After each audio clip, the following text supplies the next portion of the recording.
Look, let me tell you something. If you don't like me, everybody ain't gonna like me. I'm not everybody's flavor. I know that and understand that. But I ain't fake. And I ain't fixing to fake the funk for no damn body. Concrete reality.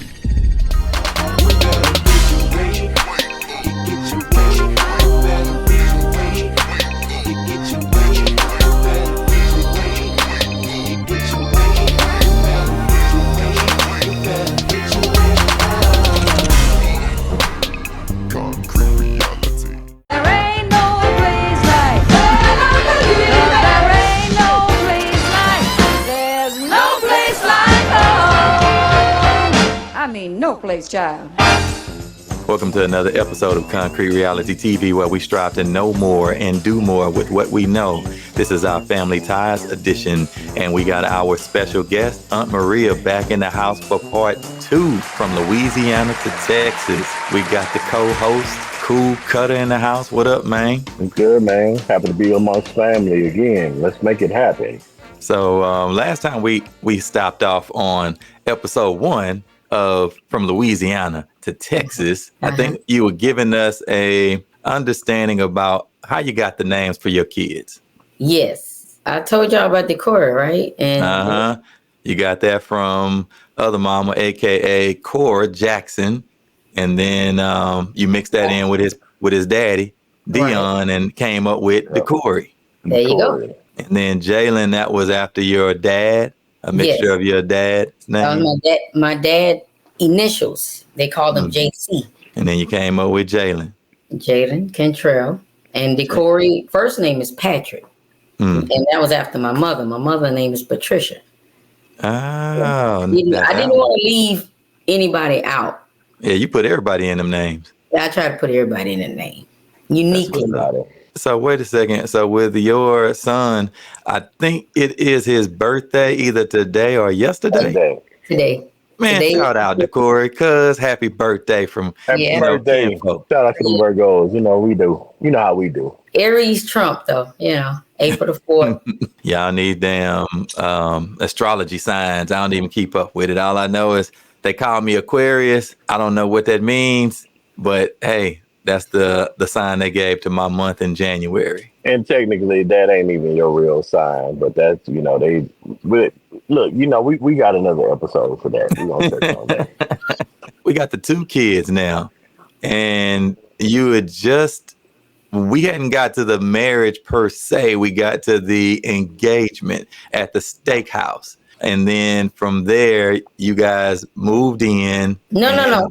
No. We was already living together. Oh. Okay, so we did. Catch us up. Backwards. The marriage came last, not first. Oh, damn. Oh. We moved in together, and then the kids came, and then the marriage came. So y'all went backwards. So because typically is first come love, then come marriage, then come Maria with the baby carriage, but that ain't how it went down. Well, that's other people's idea of a union. So, I mean, a union is a union. What starts first and what starts last, that's up to the individual. I don't need a church or a judge to tell me I'm committed to a person. I did that on my own. And that was way before the marriage. And it was before I got pregnant with Jalen. So I don't need a man, not a man, but whether the judge is a man or a woman, I don't need a man telling me, okay, by the U.S. law, you married. My commitment started when I chose to commit. And that was before I got pregnant for Jalen. So in my mind, we was already a union, long story short. That's what's up. So just to, solidify it on paper, that came last. So is that something that your parents were cool with? Was your mom a traditionalist? Because I know in Louisiana, y'all heavily Catholic out there. So how did that play out with their belief system for the family? At this point in my life and in my mom's life, it wasn't about tradition. It wasn't about the Catholic religion. Is what I chose to do. And I'm not trying to say I was a misruly or unruly child because I wasn't.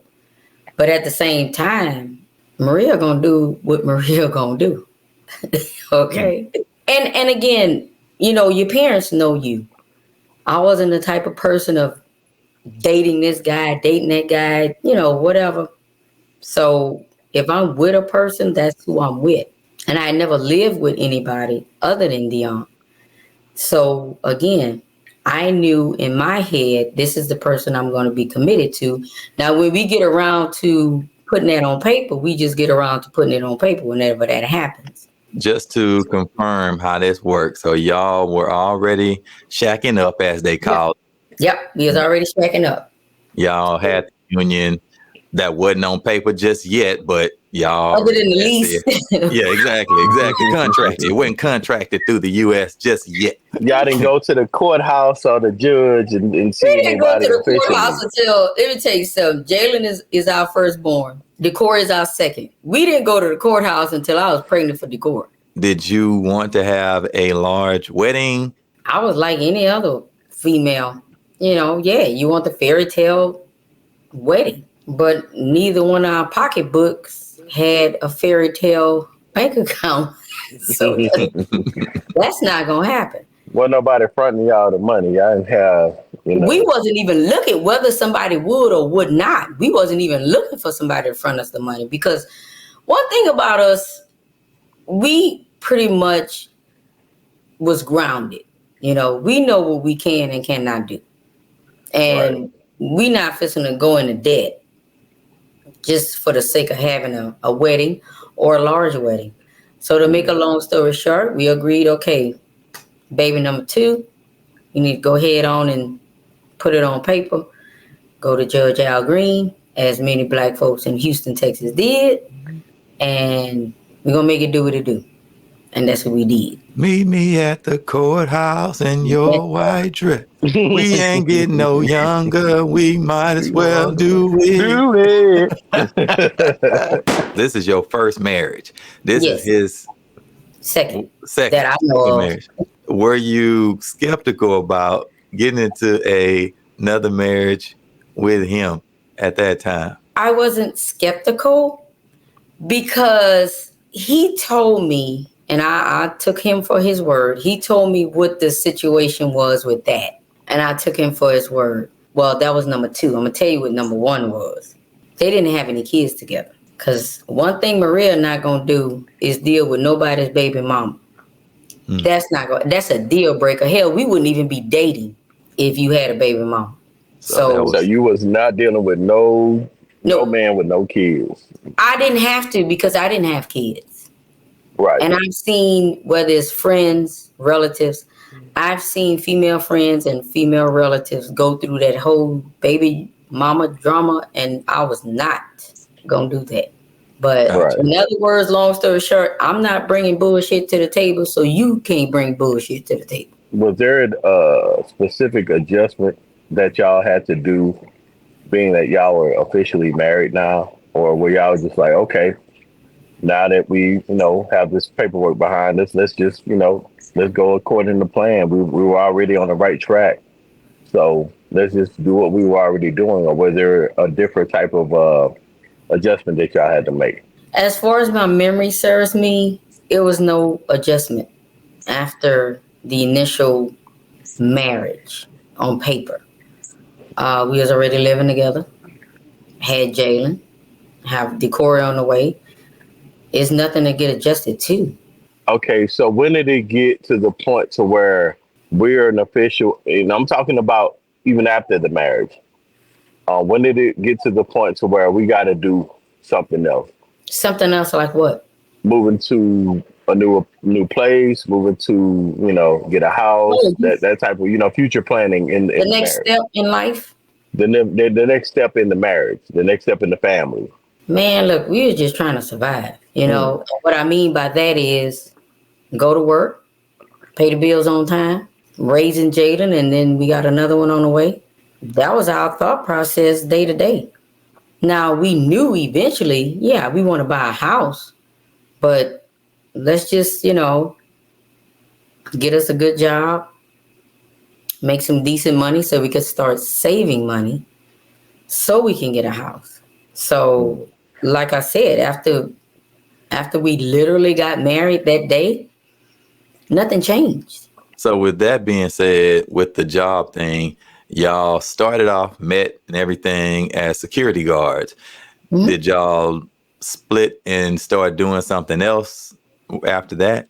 Yes. So I don't know if I said it in the part one, but when I was pregnant for Jalen, Decorah said he wanted me. Deon said he wanted me to stay home for the first year with the baby because he didn't want his baby in daycare. And I agreed. I said, okay. His salary was able to take care of us with me not working. And that was only by choice. I'm not a stay-at-home type of woman. I like to make my own money. But I agreed, this being my first, this being his first. And he was able to afford it. Now, if he couldn't afford it, I would be like, no. But I stayed home that first year of Jalen's life. I think it ended up being 2 years. And then it was like, okay, I gotta go to work. This not gonna work. So you stayed at home for that initial year or so, being a kept woman. Now you're a new mom. All of a sudden, you taking care of goddamn kids. How the hell was that transition? Well, it wasn't kids. It was only one because I hadn't had Decorah yet. Oh, okay. Remember, Jalen and Decorah is 3 years apart. Oh, yeah. So I only stayed home with Jalen again from the day she was born for a little over a year. I've never been, nor am I now, a high maintenance person. You are not a city girl at all. Well, it is not about being a city girl. It's just. Well, I would say what the modern day people consider city girls. City girls are, the ones who desire to be the Hillary on Fresh Prince of Bel-Air. So well, not necessarily, because let me tell you something. They got some live in the country that feel the same way and act the same way. It's not a matter of a city girl versus a country girl, because first of all, First of all, I'm not country. Okay, let's back up. Wait, I thought Opelousas and I wasn't born and raised in the country. Now I can tell. Let me put it to you like this: the most I know that y'all know country life is Warden, so y'all can understand what I'm talking about. I wasn't raised, and there's places that's even more country than that. But the point is, I don't come from the country, meaning country life. Opelousas is a small town. And then before I moved to Houston, between Opelousas and Houston, we was living in Lafayette, Louisiana, which is bigger than Opelousas. So the point is, I'm not a country girl. I don't know nothing about country living. Mm-hmm. So that's why I say I know people that was born and raised in the country, horses, pigs on the farm, all that, and they bougie. So it's not a matter of not being a city girl. I'm not high maintenance. I don't have to have a brand new car every 2 years I don't even know how to describe a high maintenance person. I don't have to go get my hair done every week. I don't have to go get my nails done every week or every 2 weeks or however often they do them. I don't even do it now. I do it when I'm going somewhere. But the point is, it didn't take much for me to want or need on a daily basis. I can cook. And y'all can attest to that. Yes, that is very true. I can cook. So it's not like we spending money on eating out. I can clean. Y'all can attest to that too. Mm-hmm. So it ain't like we got to pay somebody to come clean the house. This is what I'm talking about, low maintenance. So other than a grocery bill, that's the only thing that Deon had to deal with. He didn't have to pay for me to go to the beauty shop while I was off. He didn't have to pay for me to go to the beauty shop, get my nails done. Oh, I want to go buy an outfit. I haven't been to the mall in a month. No, none of that. I'm not that type of person. Do you consider yourself, I guess, with the whole marriage scheme, gender roles and stuff like that, do you consider yourself traditionalist in that form? It all depends on your definition of a traditionalist, because everybody have different definitions of them. Woman stay at home, cook, clean. Man go out and work, fend for the family. Hey, look, if that is what floats your boat, do it. I'm not knocking you. It's not for me. Regardless of how much money my mate makes. So I guess the I'm glad, expectation. and I'm glad we're talking about this because it's a lot of women out there today, and especially in the modern day, the single realm of women who think that they want or desire to be housewives, but don't realize how boring that shit is. Well, I'm gonna tell you something. I'm gonna tell you something, and understand my mind works different than most people. Mhm. And if it's for you, I'm not knocking you. Whatever floats your boat. Right. It's not even about being at home being bored.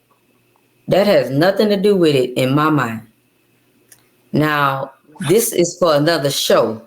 This gonna have to be for another show. But basically, you not fixing to tell Maria what she gonna do and what she not gonna do.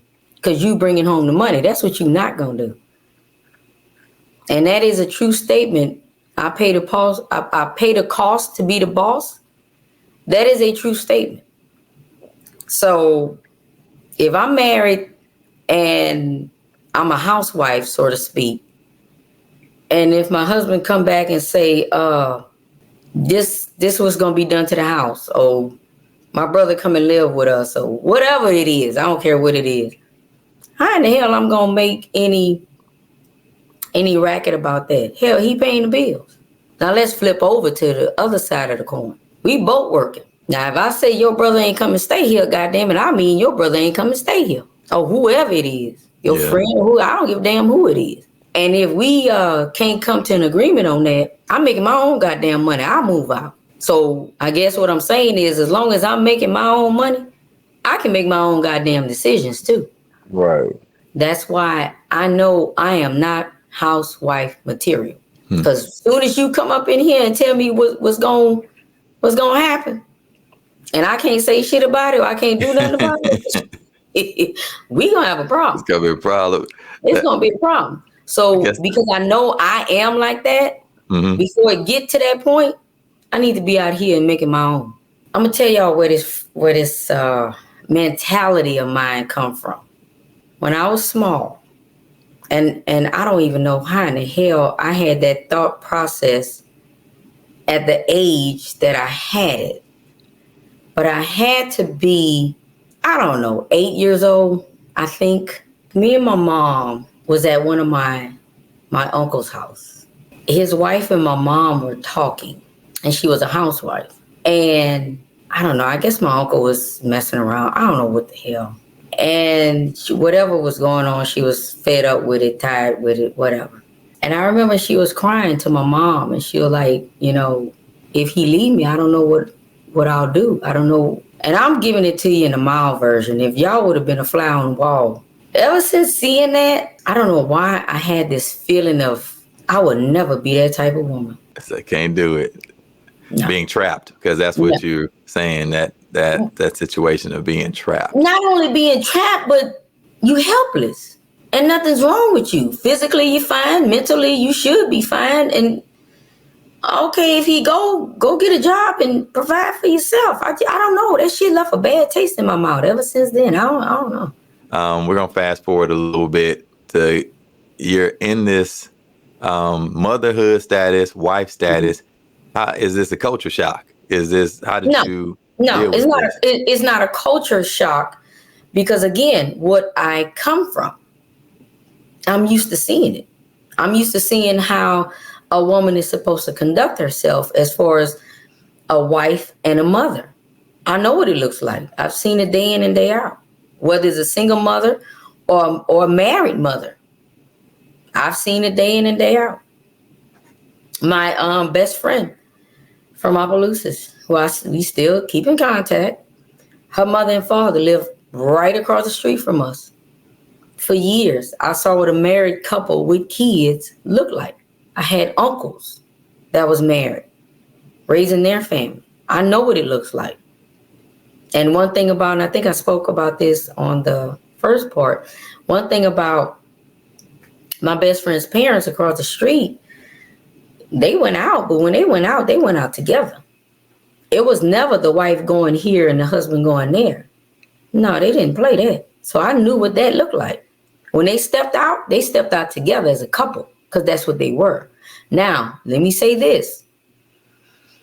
Whatever works for your marriage or your union, that's what works. It's not wrong or right, but I know how I wanted my marriage to be structured. When we step out as a couple, as a married couple, we stepping out together. Now, whatever you want for your marriage, that's fine. It's not bad because that's your marriage. It ain't mine. But I know what I wanted for mine. With motherhood, do you think that you were built for that part? Oh, yeah. Oh, yeah. They didn't drive you crazy? You was ready. First of all, ask that question again.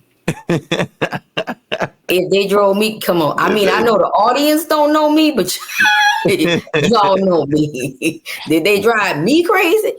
No. Shit. Who? I am not that type of mother. So you were mentioning cooking. Now, we talked about this before because always going to y'all house, it was always food. I went over there on home cooked food all the damn time. It felt like a damn restaurant. You always definitely had the thumb of a chef, and I'm especially on Sundays. Yes, especially on Sundays. It was on and popping, man. I can't even lie. But again, that's normal. Where we come from, that's normal.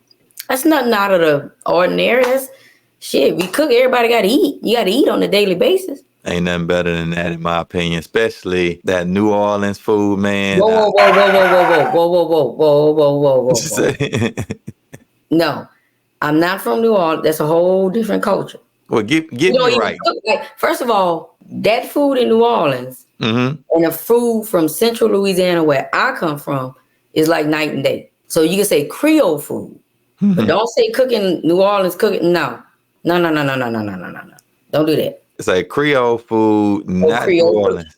Food. No. Oh, what about Louisiana? No, because you got many cultures in Louisiana and everybody don't cook the same, and some of them just can't cook at all. Let me put it to you like this, because I'm not qualified to break it down. But let me put it to you like this. Where I'm from, ain't now a person running to New Orleans because of their food. You will have more people from New Orleans running to where we from, which is that Central Louisiana, for the food. Ain't nobody from where I'm from, Opelousas, Lafayette, Karen Crow, Bro Bridge, Sunset. I mean, I go on and on. That central part of Louisiana. We not running to New Orleans for no damn food. They coming over here. So I do notice with what you said that you guys do take that seriously. Yeah. From what I've learned with that, because it's recipes. Because it's a lie. Y'all keep it together. Right. It's either a lie or it's misinformed, depending on who it's coming from. A lie is you know the truth, but you telling a lie. That's a lie. Misinformed is you didn't do your research, not thoroughly. So you misinformed. I was informed the last time when I came to Houston and you did my gumbo for me. When I posted it on social media. Speak on it. Speak on it, goddamn it. Speak on that You gumbo. know I'm gonna speak on it. And you did my gumbo for me. Shit, they still talking about that night. But go They ahead. still talking about their goddamn gumbo. But when I posted on social media and I had my eggs in there and they were talking about what the hell kind of gumbo is that? They ain't ready. I tell you what. Oh, they got food that night. Not only that, I bet you the people from that central part of Louisiana and the people that know, they knew exactly what them eggs in that gumbo meant. I bet you that. Exactly. They got schooled on that same post. And I still, every time it come around, and you come around in your memories, I repost that shit on purpose because I want to school people on what the eggs mean. Like, look, hey, bro, this is how when people didn't have, they had 18 kids to feed, and they needed to they had that they call it stew back then. It was stew dishes. they had the stew dishes back then with the seafoods and all that. They had different flavors and seafood and sausages and different things. But today we call it gumbo. No, Today we hold call on, it gumbo. hold on. That's wrong. School me. No, That's school me. That's wrong. School me. Because A I thought it was stew. I thought it was stew then. But you've been misinformed. That's what Okay. the difference between being misinformed and being lied to. So as far as the gumbo and the stew, that's two different dishes. That's not one and the same. Never have been. But the eggs, I mean, to be honest with you, I can't even break that down. All I know is all my life, either we had, well, ain't no either, because sometimes we had both. Some potato salad on the side, not in the damn gumbo. I gotta stress that. With our gumbo, either we had potato salad on the side and or boiled eggs. Now, we ball them separate. We don't ball the damn eggs in the gumbo. We don't do that. After we ball the eggs, you should peel them, and either you could put the balled peeled eggs either in the pot, which I don't do. I don't like to do that. Or just put them on the side, and whenever you make your bowl of gumbo to go sit down and eat, you take your balled egg and put it in your bowl, and you eat it with your gumbo. You could do either or. If you go to an Asian ramen restaurant or anybody, they also do boiled eggs in their dishes. In ramen, they do eggs in their ramen, so it's not uncommon for soup dishes to have eggs or boiled eggs in the goddamn. So I don't understand what they were talking about when they seen them eggs, and I'm like, what type of gumbo? Y'all must be from up north somewhere. Y'all must be from New Orleans. Because let me tell you something. Or New Orleans, because I have talked to some New Orleans people. I used to work with this guy from New Orleans, and he said the same thing. What the hell, eggs in the gumbo? What is that? I said, I thought you was from New Orleans. He born and raised generations in New Orleans. They don't do that over there.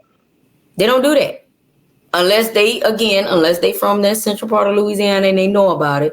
But generally, they don't do that in New Orleans. Not even potato salad. I'm so glad you said that, because we're going to use this as a soundbite when I cook my next gumbo. And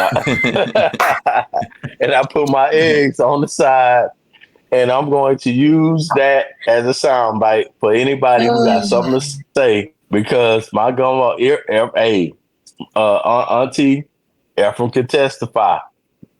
Is my gumbo on point?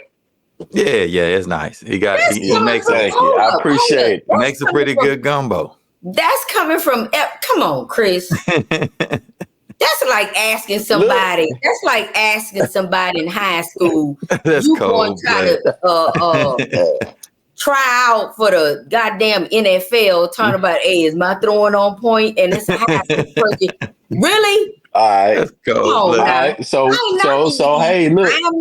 I'm not knocking you, but at the same time, how the hell he grew up on the same gumbo that I grew. Now we gotta make sure, because my palate again has been nurtured by you, so you can't just give us this nurturing and teaching us this and not think that we're gonna be able to run and use the thing that you give us to understand what you're saying. We tasted your gumbo, so you gave us a threshold that we live upon, and then now when we taste gumbo, we compare it to what you and your mom and them did. So that's it. Now, we already got the palate. I already know what it's supposed to taste like. If it don't taste like that, then it ain't good. When you brought that pot over for I don't know if I think Miss Pat had made it for New Year's Eve. Yep, that ain't Mary. Yep. And that Mary, you remember that? You remember that? And Kent was like, if your forehead ain't sweating, if your head ain't sweating. And we was all in there talking about, ooh, some good old gumbo. Before then, I didn't know. Remember, I was a kid. I didn't know what gumbo was. Yeah, you know what I'm saying. We didn't know nothing about that. Yeah, once we had that real down home Louisiana Opelousas gumbo, we knew what gumbo was, and that's what I compared. Till to this day, at 46 years old, if it don't taste like gumbo, I know I can taste your roux. If your roux ain't right, I don't want to eat your The whole gumbo. gumbo messed up. Yep. I don't If care you about mess, what your gumbo is. if you mess up the roux, your whole pot of gumbo is gonna be messed up. That's why I say, and not to knock you, but this is why I say you can't ask somebody that don't know about gumbo. How is my gumbo when you cook it and they taste it? Case in point, I know a lot of people born and raised back home. For whatever reason, they move out here. Even they even do the shit back home. They want to put their own little spin on it, this, that. And I'm like, what are you doing? You fixing something that's not broke. Okay. That's number one. Number two, you brought it up, so I'm going to just speak on it. Oh, Lord, I know you ain't finna go here. Yes, I'm going there. Yes. Don't tell them. I have to prove a point. You brought it up. I'm just going to speak on it. Kent did some gumbo. No. It was going down. After having my mother's gumbo, and I know I done made a gumbo before he did his. So why the hell you got to cook rice in the pot of the gumbo? That's mistake number Put the one. You don't do that. in there. You don't do that. Why did you go to Timmy Chan's Chicken? Oh, God. No. Oh my And you God. bone that chicken No. and put in the pot of gumbo that's already cooked. Oh, my goodness. So wait, pause. Did you just say Uncle You heard Kent, what I said. Kenneth Ray, he put Timmy Chris, Chan's chicken Chris, wings in Chris. his gumbo concoction? I know they gonna Hear talk it. about it, and that's fine. No. but Yo, No. Uncle Kent, What's up? we got you on the show on Maria's interview No. here. And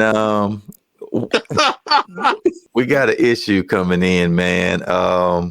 Good. What issue is this? Y'all, okay, what's up? Do you remember this day that you created this concoction called a gumbo? Yeah. And well, it was a rumor that you went down to Timmy Chan's and put some chimichurri wings in your gumbo. Is this true? Hell yeah, y'all told me. I can't believe this. And then I guess Maria said that you put rice in the gumbo itself. Oh, my. Yeah. Oh, my goodness. Would you do this again, or was that by accident? Would I do it again? Yeah, y'all wouldn't know. I would. That was the first time I ever done that. Well, there you have it, folks. He actually admitted. I wasn't lying. I'm Again. sitting here crying, laughing. But let me say this for the gumbo segment. Uh-huh. In the future, when somebody's doing a pot of gumbo, let me tell y'all what y'all do. Real simple, real quick. You take that gumbo dipper or the spoon. You put it all the way at the bottom of the pot and you pull up and see what come up. If you see rice in the pot, don't do that. So if you're listening and watching this, then you ain't supposed to have no damn rice in your gumbo. Not that you know. The rice is on the side. Put the rice on the side. Y'all got it? So we moving forward. Now we're talking about you smoke. Yes, I used to. Mm-hmm. When and why did you start smoking cigarettes? Why? Shit. Everybody else was doing it. I was hanging around, I hung around white folks. My white friends smoke. So I smoke. So let's go back to high school. I started smoking when I was in junior high. Are you smoking menthols? You know, you Negroes love menthols. Yes. Oh, it was menthols. Yeah. I remember that moment where we had a cigarette together, and I think you were quitting around that time of Shay and Joe's wedding. And the moment where we had that cigarette together outside, I don't know if you remember this, but I remember it. I was like, why is it? I felt like it was so much tension. Mm-hmm. In the wedding. I was like, what the hell is going on? What am I missing? And you was like, oh, you ain't know what happened. And that's when you told me about what had happened that night. I don't know if it was the night before or the weekend of, but apparently him and Deon had a disagreement and Deon had almost threw Joe through a window. God damn. Hold up. Hey, look, He's stirring the I'm pot saying up. it. I'm saying it. Like, I'm gonna say it, bro. Which recipe? First of all, recipes Joe Haydell. Yeah, my sub uncle. Joe is our Aunt Shay late husband. He's passed away. Like I said, that's why we were shouting him out. Shout out to Joe. Yes. Rest in peace. But this story is about her husband and my Uncle Deon, which at the time was Maria's husband. And that's where this story is interesting. So Let me tell you, go ahead and tell me what happened. First of all, I don't remember having that conversation with you, Chris, especially at the wedding or whatnot. I don't remember having it. But I do remember what happened. I wouldn't call that a disagreement. So it was more than that. You classified by whatever you want to classify it as, but it wasn't no disagreement. They was at the house, as we always did. I cooked. Shay, Joe came over. And Jalen was a baby. She was a toddler. She was a toddler because she was talking and walking. And that's part of the story. So we was at the apartment, at me and Deon's apartment. And again, they came over to the apartment. We go over to their apartment, play dominoes, cook, eat. Sunday, Saturday, that's normal. So they was over at the apartment. And Joe, Deon, it had to be two other people because they was playing dominoes. I forgot who else was at the table. I must have been in the kitchen either cooking, cleaning. But anyway, so they talking shit. As usual, no big deal. And Joe tells Deon something very, very inappropriate. Is that when he said, "Oh shucks, you kiss my butt, guy"? Something like that? Is that what I know something? He told Deon to suck his cucumber. And Deon said, "Man, get out of my house." So Joe thought the shit was a joke. And I don't know, Joe, I think he said it again, or maybe I don't know, whatever he said after that. But Deon was serious. And Deon got up and he said, "Man, I told you to get the fuck out of my house." And I don't know. I think Joe was testing Deon. I think Joe said, "I'm not going nowhere." I'm laughing because the shit is playing over in my head. I guess we wasn't processing what was going on because they was already talking shit to each other. But now it's on a whole nother level. Joe said something about, "Man, I ain't going no motherfucking well." Deon went and opened that front door. And Deon said, "Motherfucker, I told you to get the fuck out of my house." He went to Joe and literally picked that nigga up off his feet and threw him in the air. I that door. And Joe landed on the ground, like halfway in, halfway out. So I'm hollering at Deon to stop because I don't want Deon to hurt the guy. Joe is skinny. Now he's built. He has muscles and everything, but that doesn't mean anything. I know Deon. Deon way bigger than Joe. Yeah. I know, right, and I know Deon's temperament. So when he's serious, he's serious. It ain't no bullshit and joking. The look I saw in Deon's eye at that time, I knew Deon was gonna hurt Joe. Bad, really bad. And I didn't want that to happen. So I'm screaming, Shay screaming for Deon to stop, because not only did he throw him out off his feet, Deon is walking towards Joe, I guess to whip his ass. I didn't realize at the time that the inappropriate thing that Joe told Deon said he said it in front of Jalen. Now, from my memory, Jalen was supposed to be in her room, sleep, laying down in the bed, whatnot. But I guess where the table was, Deon could see Jalen's door, her doorway. And I think Jalen was maybe standing in the door of her bedroom, getting ready to come out. I really don't remember where Jalen was. I know where she was supposed to be, but I don't know where she was. So that was the thing that infuriated Deon, is when Joe said what he said Jalen heard it. It happened so fast. There's a lot going on. There was a lot going on. And all of a sudden, Jalen screamed, "Daddy, no." And Deon said that's the only thing he heard. And that's the only thing that you know stopped. what? Stop. He said that's the Stop. only Let's thing stop. Let's that's. stop. Right then and there, this is where both of y'all stories align. Oh, he said it. Because He Dion, described it the he same said way. it exactly like you just said it. I'm And getting that's chills what right now stopped him. because I'm getting chills right now because I can remember that night like it was yesterday. It was not good. When Dion told me that story, I'm pretty sure he told him that story too. When he told me what happened, and he told me that Jalen was the only one that stopped him because she was like, "Daddy, no." Mm-hmm. And when you just said that, it confirmed. Okay, yeah, Yeah, okay, he that's said it. it's 100. It's He 100. said it. He said it then. He said that's the only thing I heard. I didn't hear. I didn't hear you. I didn't hear Shay. I was just bent on hurting him Right. bad. This is one thing I realized about my uncle.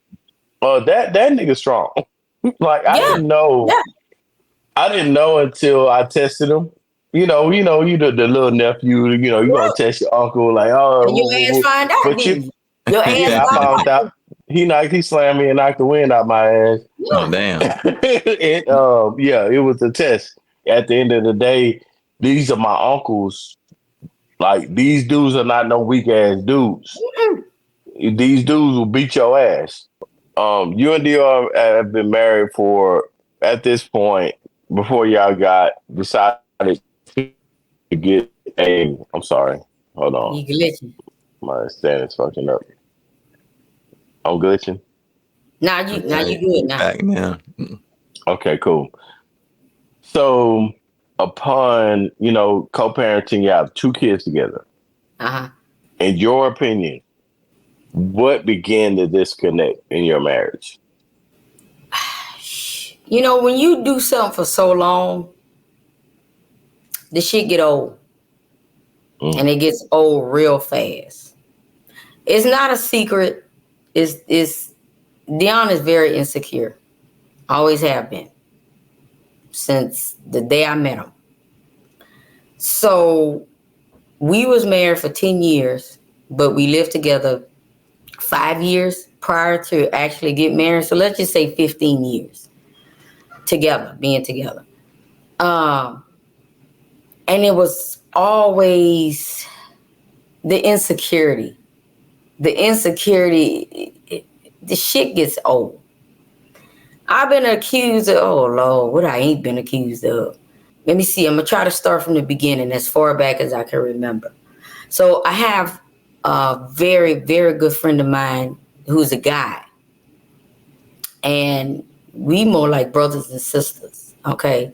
So when me and Deon met, Deon and the guy that I'm talking about, he's one of those type of people, he's an acquired taste. If Mm-hmm. you just meeting him, it's not necessarily going to be a flattering opinion of him. Just meeting him. But once you get to know him, you'd be like, okay, nah, he cool. It's whatever. Well, that's how my friend is.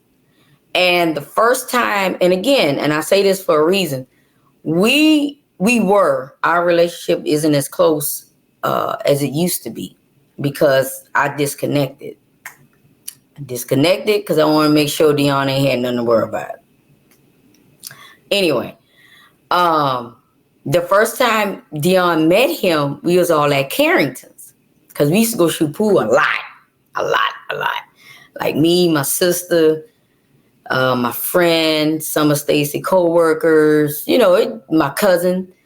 We go to Carrington's a lot. So in the beginning of me and Deon dating, he came with us to Carrington one time. And I'm like, oh yeah, you get to meet, my homeboy. Da, da, da, da. So he met him and he said, and he probably did do this because that's just him. He met him, I introduced him, and my friend was just looking at him with a salty look. Kind of like, but let me say this, and I'm not making an excuse for him, but he's the only child. He doesn't have any siblings. And for he and I to be as close as we were, kind of like a brother and a sister, because I literally lived with him and his mom at one point, like for months and months and months. So I guess he was doing what he thought a brother would do when a sister introduced her boyfriend to him. So, he looking at Deon up and down, looking at him salty. Oh, damn. And Deon kind of took offense to it. And he told me, and I told him, I said, Deon, he just don't pay him no mind. He just, whatever. That's just him. Deon even told my sister, oh, that nigga looking at me. Why you looking at me like that? What y'all got going on? This, that. I'm like, and my sister like, Deon, it ain't nothing like that. That's just how he is, whatever. So that was that. So ever since then, Deon did not like the guy at all. It's nothing I can tell him. It's nothing the guy could do. Deon just he would not give the guy a second chance. Okay. So that's the beginning of me recognizing the insecurity in Deon. But I guess at the time, I was so in love with Deon at the time, I'm like, okay, I'm going to just make sure he has nothing to worry about. If I got to go above and beyond this, that, and the third. So, and this is the beginning stages of dating. This nigga even accused me of liking Kent. I said, You heard it first. Wow. I said, that's funny. I know you like Kent. I can tell the way you look at him. This, that. I said, Deon, let me tell you something. And this is the beginning, this of dating. I don't even think we had moved in together. I took offense to it because, like I told him, I said, let me tell you one fucking thing. What kind of fucking woman do you think I am dating you, but I'm looking at your brother side-eyed or, however the fuck you want to describe it. I said, don't you ever fucking put me in that category again. I went off because I'm not that type of woman. Of course, I'm just playing. No, I let it go, but I did address it. So, time would go by and it's just a little comment here and a little comment there. And then, I just learned how to deal with it. Just fucking deal with it. It is what it is. Because he's a good person. That's one of those situations where the good outweighed the bad. So, and he's a good person. So I just learned how to deal with it. Put his mind to rest. Whatever I got to do to make him believe and know and trust that, no, I'm not that type of person. So it went, years go by. He would always say, it's another thing that would just wreck my fucking nerves. He would always say, when you gonna make your great escape? When you gonna make, oh God. Yeah, you mentioned that on last episode. I got so when you gonna make your great fucking escape? tired of hearing that bullshit. I tell y'all think I'm bullshit. I can't make this shit up. I remember one time, Shay would braid my hair, cornrows. And I'll never forget. We was already, been in the house for years. And Shay came over one evening and braided my hair. And Deon was at work. And, when she was finished, she left. And I'll never forget, Deon came home. This nigga here, what nigga you had in my house? And da-da-da-da. Sometimes people will say some shit and sometimes you could hear shit for so long, you start believing the bullshit yourself. I don't know if y'all ever experienced that shit, but I'm telling y'all, the shit is real. He going off. What nigga been in my house? Da-da-da-da-da. I'm like, Deon, what the fuck are you talking about? Nah, you look at these motherfucking footprints in the hallway. Da-da-da. Whose shoe size? This ain't your shoe size, and the damn show ain't mine. Then he going off. Damn. Because I don't know, I think I was in the kitchen or whatever in the beginning. And I'm like, what footprints you talking about? What the heck? I'm like, what footprints? I go in the hallway, turn the hall light on. These motherfucking footprints right here, that ain't your size, ain't my size. I'm like, what the? And I'm like, oh shit. Oh, that is some footprints that ain't normal. Until I'm like, you stupid motherfucker. Boy, that's Shay shoe prints. Oh, man. Like I said, yes, I have dealt with it for years. So that was an incident that I can remember. I can't remember all of them, but I know that was one of those moments where, okay, enough is enough. This shit here. I can't pinpoint one thing or two, but I know that played a part for me. As other things, and I'm not perfect, so I'm pretty sure, I don't know, maybe some shit that he was sick of me doing, I don't know, whatever. But I was always being accused of stepping out on him, liking somebody. So anyway, with all that just compiling and just, I know that played a major part for me. So we started having our issues and problems, arguing all the time. And it's funny because back to food and me cooking, I mean, y'all know, me and Deon would argue, goddamn, oh Lord, we had some knockdown. Let me tell y'all something. First of all, disclaimer. No matter how mad, no matter what I would say or do, and I gotta, oh boy, I can cut you deep with my tongue. No matter what I ever said or ever done, Deon ain't never looked like he wanted to raise a hand to me. Ever. I never thought in my mind for a second that he would hit me. Ever. Till this day, ever.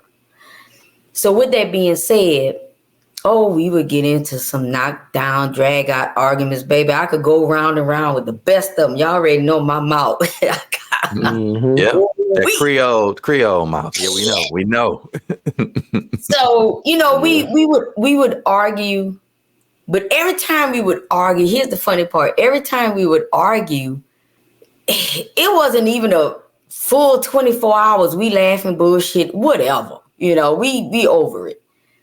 And to say how deep and how deep the argument was and the shit that was said, you would think we gonna stay mad at each other for days, but no. But I'll never forget, Deon told me one time I was cooking, fixing everybody food. It was during the week. And I don't know, we was going round and round about some shit. We was arguing about something. It wasn't a heated argument. It was just back and forth, dumb shit. And I'm fixing the plates at the same time. And Deon, Jalen, and Decor is sitting at the table waiting for me to bring them their food, right? And I'm bringing them their food and shit because I'm always the last one to sit down because I'm doing everything. And I'll never forget, Deon told me one time I brought him his plate, and in the midst of arguing, he said, you know what? I know we gonna be all right. And I was like, what the fuck you talking about? And I'm going home. He said, because as long as you bring me my plate of food, I know we gonna be all right. And I ain't gonna lie, I couldn't do nothing but laugh because the shit was true. As mad as I was and I would be, I'ma still do whatever the fuck I was doing. But I'm saying this to make a point. He told me this. He said he knew we was in trouble when one day we was, I don't know, going back and forth or whatever. And I did not bring him a plate of food. I didn't even fix his food. I fixed Jalen's food, I fixed Decora's food, and I fixed my food, and I set my ass down at that table and ate. I guess that leads us to obviously what happened. You guys end up calling it quits and getting a divorce. Mm-hmm. Do you think that had a negative impact on y'all kids, Jalen and Decor? Yes, of course. Yeah, it did. It did. But this is my take on that. And like I told Deon at the time, because he tried to use that, what about getting in the court? And because I've seen it before, it don't happen often, but I have seen it. My take was when he would say, what about getting in the court? Like I told him, Jalen, if we do what we supposed to do as parents, Jalen and Decor are going to be fine. So now I guess that kind of takes us to life as single, back in the game. It's been years. I ain't in no game, man. You've been back in the game. Is there any? She said no. Sorry, you've been back in the game, in this dating game as a single mother. Right. And I guess, what has it been hard with moving forward? Are you interested in, dating, or have you been dating? You plan on getting married again? Okay, so from the beginning, one thing that I did do that, and I'm learning how to not have regrets, because you learn from whatever actions you do. But one thing I should have done different, I jumped into a relationship immediately after my divorce. Immediately. And I wish I wouldn't have done that, but I mean, I did it. I can't take it back. But I should have waited before I jumped into a relationship. Yeah. Now, with that being said, would I ever get married again? Yeah. I have nothing against being married. But know this. He got to be a hell of a baby, because let me tell you something. I'm not finna put up with nobody bullshit. Ain't gonna happen. What is going on with life as of now that is making you more fulfilled as a person? Traveling. I travel a lot. And especially when I can bring Kendall and Jalen and Decorah with me. You said something about traveling, and we know, but the audience may not know. Your travels have been quite exciting. I mean, jumping out of planes and shit. And, I mean, is this true? You skydiving and stuff? I have skydived 3 times now. As of September the 1st, 2024. I have skydived 3 times. I'm set to go skydiving possibly again in October, because I have a cousin that's supposed to be coming out here in Galveston, I think. She wants to go skydive, and she wants me to go with her.